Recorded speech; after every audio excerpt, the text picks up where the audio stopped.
नमस्कार दोस्तों, मैं पंडित राकेश कौशिक अपने YouTube चैनल ज्योतिष ज्ञान टिप्स में आपका स्वागत करता हूं। हम बात करेंगे आज श्राद्धों के बारे में। हमारे यहाँ हमारे धर्म में पूर्वजों के श्राद्ध मनाए जाते हैं और उनका तर्पण किया जाता है। क्यों किया जाता है, ये क्यों मनाए जाते हैं, आज इनके बारे में हम इस वीडियो में बताएंगे।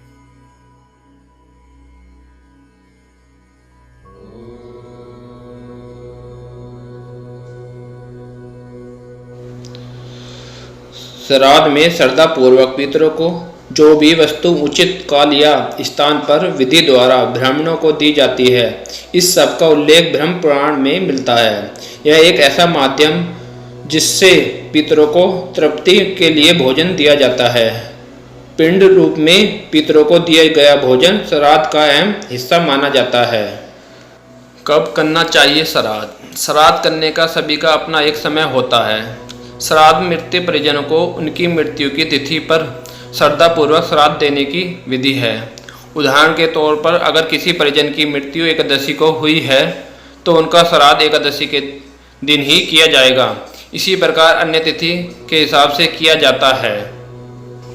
यदि पिता और माता दोनों ही नहीं हैं तो पिता का श्राद्ध अष्टमी के दिन और माता का नवमी के दिन किया जाएगा। जिन लोगों की अकाल मृत्यु हुई यानी कि किसी दुर्घटना या आत्महत्या के कारण हुई हो तो उनका श्राद्ध चतुर्दशी के दिन होता है। जो व्यक्ति अपने जीवन काल में साधु और सन्यासी रहा हो तो उनका श्राद्ध द्वादशी के दिन किया जाता है। जिन लोगों को अपने पितरों के मरने की तिथि याद नहीं रहती उनका श्राद्ध अमावस्या के दिन किया जाता है। इसे सर्व पितृ श्राद्ध कहा जाता है। पितरों की संतुष्टि के उद्देश्य से श्रद्धापूर्वक किए जाने वाले तर्पण, ब्राह्मण भोजन, दान आदि कर्मों को श्राद्ध कहा जाता है। इसे पितृयज्ञ भी कहते हैं। श्राद्ध के द्वारा व्यक्ति पितृऋण से मुक्त होता है और पितरों को संतुष्ट करके स्वयं की मुक्ति का मार्ग पर बढ़ता है।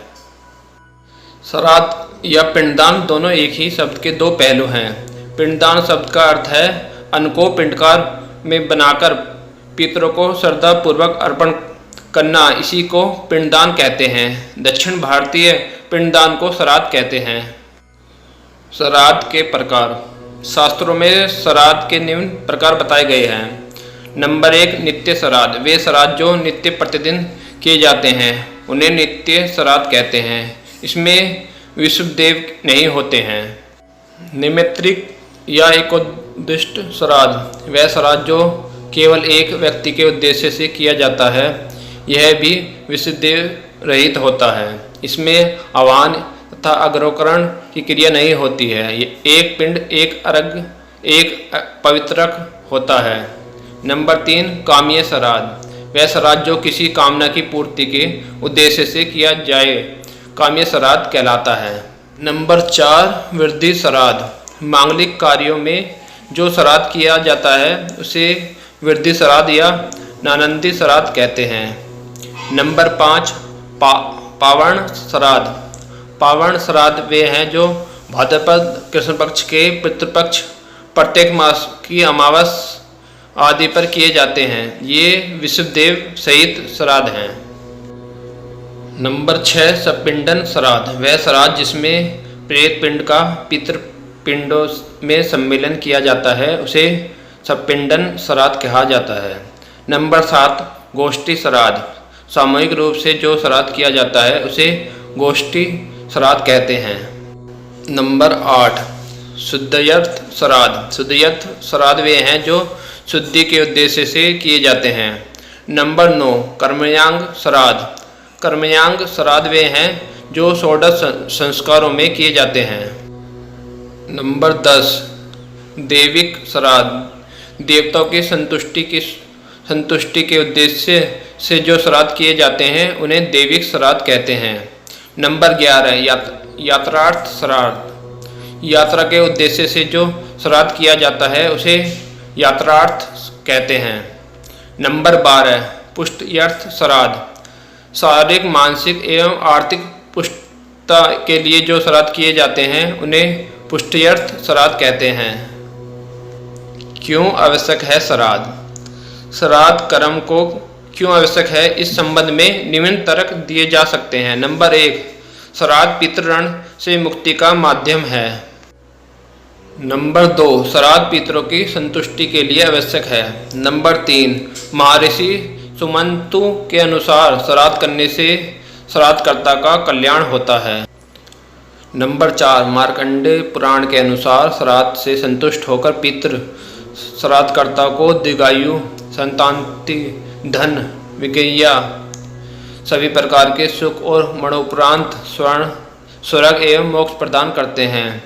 नंबर 5, अत्रि संहिता के अनुसार श्राद्धकर्ता परम गति को प्राप्त होता है।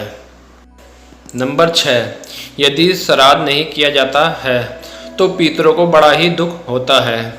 नंबर 7, ब्रह्म पुराण के में उल्लेख है कि यदि श्राद्ध नहीं किया जाता है तो पितर श्राद्ध करने वाला व्यक्ति को श्राप देते हैं और उसका रक्त चूसते हैं।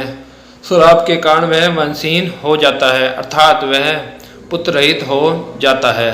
उसे जीवन भर कष्ट झेलना पड़ता है, घर में बीमारी बनी रहती हैं। श्राद्ध हर साल पितरों की शांति और तर्पण करने के लिए भाद्रपद शुक्ल पूर्णिमा से अश्वनी कृष्ण अमावस तक के काल में किया जाता है। पूर्वजों का तर्पण करना हिंदू धर्म में बहुत ही पुण्य का काम माना जाता है। पुण्य के साथ तर्पण हिंदू धर्म में बहुत अहम काम माना जाता है। हिंदू मान्यताओं के हिसाब से किसी भी व्यक्ति की मृत्यु के बाद श्राद्ध करना बेहद जरूरी होता है। मान्यता है कि अगर मृत्यु मनुष्य का विधि पूर्वक श्राद्ध और तर्पण ना हो पाए तो उसे इस लोक से मुक्ति नहीं मिलती और वह भूत बनकर इस पृथ्वी पर भटकता रहता है, जिसे अन्य शब्द में कहते हैं कि मोक्ष प्राप्त नहीं होता है। तर्पण का महत्व। पुराणों में एक पुराण है ब्रह्म विवर्त, जिसके अनुसार भगवान को खुश करने से पहले मनुष्य को अपने पितरों यानी पूर्वजों को प्रसन्न करना अति आवश्यक है। ज्योतिष के अनुसार भी कुंडली में पितृदोष पाया जाता है, जिसे अब तक का सबसे बड़ा दोष माना गया है। यह दोष यदि एक बार लग जाए तो पीढ़ी दर पीढ़ी कुंडली में दिखता है, जब तक कि कोई इसका शांति ना करवाए। हर साल पितरों की शांति और तर्पण करने के लिए भाद्रपद शुक्ल पूर्णिमा से अश्वनी कृष्ण अमावस तक के काल में किया जाता है। इसे ही पितृपक्ष श्राद्ध कहते हैं। ऐसा कहा जाता है कि इन पितृपक्ष के दोनों में कुछ समय के लिए यमराज पितरों को आज़ाद कर देते हैं ताकि वह अपने परिजनों से श्राद्ध ग्रहण कर सकें। दोस्तों, हमने आज इस वीडियो में आपको श्राद्धों के बारे में बताया, क्यों मनाते हैं और क्यों तर्पण करते हैं। ये आपको वीडियो कैसी लगी? पसंद आई हो तो लाइक करें, शेयर करें और सब्सक्राइब करें। धन्यवाद।